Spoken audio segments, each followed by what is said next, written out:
नमस्कार दोस्तों, स्वागत है आपका मैजेस्टिक मंत्राज में। आज हम बात करने जा रहे हैं 7 सितंबर 2025 को लगने वाले चंद्र ग्रहण की। चंद्र ग्रहण सिर्फ खगोलीय घटना नहीं है, यह हमारी धार्मिक, आध्यात्मिक और मानसिक दुनिया से भी जुड़ा हुआ है। बहुत से लोग इसे डर की नजर से देखते हैं, जबकि कुछ लोग इसे आत्मचिंतन और साधना का समय मानते हैं।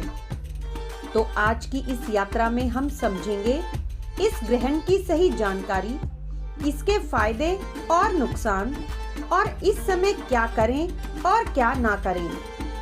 तो आइए शुरुआत करते हैं इस रहस्यमयी चर्चा को। सबसे पहले ये समझते हैं कि चंद्र ग्रहण क्या होता है और कैसे होता है। जब पृथ्वी सूर्य और चंद्रमा के बीच आकर अपनी छाया डाल देती है, तब चंद्रमा पूरी तरह या आंशिक रूप से ढक जाता है और यही स्थिति चंद्र ग्रहण कहलाती है। आने वाली 7 सितंबर 2025 को जो ग्रहण लगेगा वह एक आंशिक चंद्र ग्रहण है। इसका मतलब है कि चंद्रमा का कुछ हिस्सा पृथ्वी की छाया में होगा और बाकी हिस्सा दिखाई देगा। अब जानते हैं कब लगेगा चंद्र ग्रहण। 7 सितंबर 2025 दिन रविवार को, और यह आंशिक चंद्र ग्रहण है। भारत में बिल्कुल दिखाई देगा, लेकिन आंशिक रूप से, रात के दूसरे पहर से लेकर सुबह तक।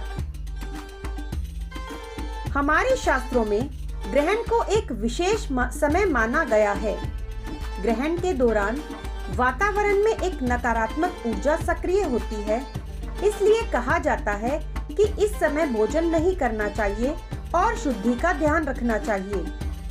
लेकिन इसके साथ ही यह समय साधना, मंत्र जाप और ध्यान के लिए भी सबसे शक्तिशाली होता है, क्योंकि ग्रहण काल में साधना का फल कई गुना बढ़ जाता है।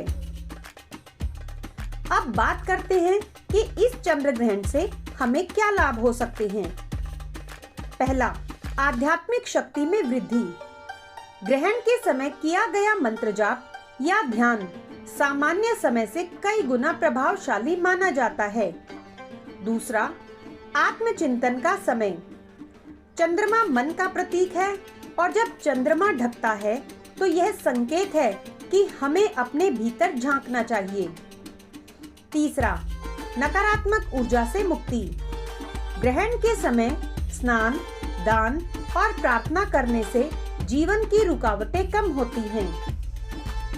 चौथा, नई शुरुआत का अवसर। ग्रहण के बाद जब चंद्रमा साफ दिखाई देता है तो इसे नई ऊर्जा और नई शुरुआत का संकेत माना जाता है। जहां इसके कुछ फायदे हैं, वहीं कुछ सावधानियां भी जरूरी हैं। नंबर 1, ग्रहण के समय कुछ लोग थकान, चक्कर या असहजता महसूस कर सकते हैं।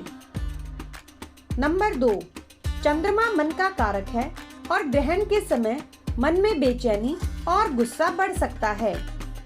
नंबर 3, शास्त्रों में कहा गया है कि ग्रहण के दौरान पकाया हुआ भोजन अशुद्ध हो जाता है।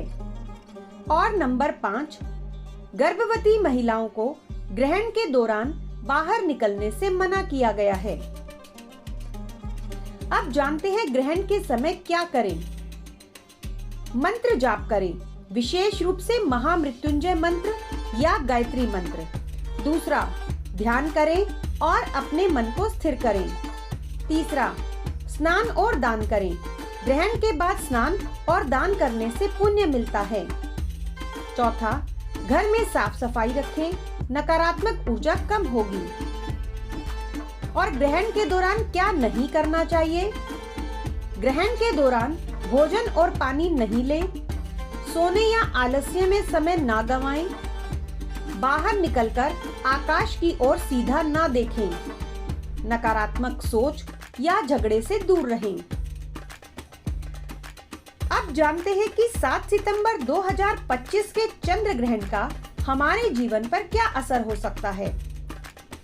यह ग्रहण मानसिक और भावनात्मक संतुलन की परीक्षा लेगा।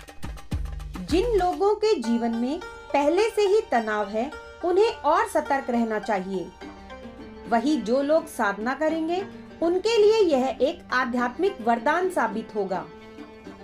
यह ग्रहण हमें याद दिलाता है कि अंधकार कितना भी गहरा हो, प्रकाश लौटकर जरूर आता है। तो दोस्तों, 7 सितंबर 2025 का यह चंद्र ग्रहण हमारे लिए एक संदेश लेकर आ रहा है कि अंधकार स्थायी नहीं है, बल्कि यह केवल आत्मचिंतन और साधना का निमंत्रण है। इस दिन भयभीत ना हो, बल्कि इसे एक अवसर माने। तो दोस्तों, अगर आपको यह जानकारी पसंद आई हो तो वीडियो को लाइक और शेयर जरूर करें। और हाँ, हमारे चैनल मैजेस्टिक मंत्रास को सब्सक्राइब करना बिल्कुल ना भूलें। हर ग्रहण आपको एक नया सवेरा दे। धन्यवाद।